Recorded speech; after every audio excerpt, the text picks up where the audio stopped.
તો આજે તો સવારમાં સરસ મજાની ચા ને રોટલી ને શાક ને એવું બનાવી લીધું. સવારમાં જ નાસ્તો કરી લીધો, ભૂખ લાગી હતી એટલે. અને પછી હું આવી ગઈ રૂમમાં અને રૂમ સરસ મજાનો સાફ કરી નાખ્યો.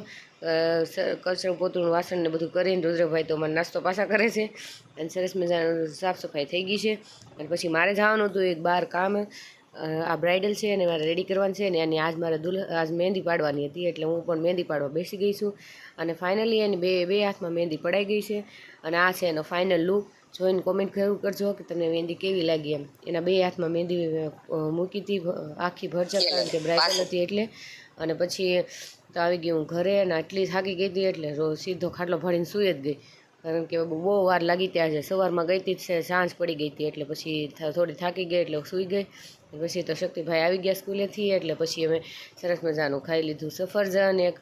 અને સફરજન ખાઈને બહાર જોયું તો વાતાવરણ મસ્ત થઈ ગયું હતું. આજ તો વાદળા તે ઓછા હતા અને વરસાદ જેવું વાતાવરણ ઓછું થઈ ગયું હતું અને સરસ મજાનો સૂરજ નીકળ્યો હતો અને વાદળા પણ સરસ મજાના લાગતા હતા.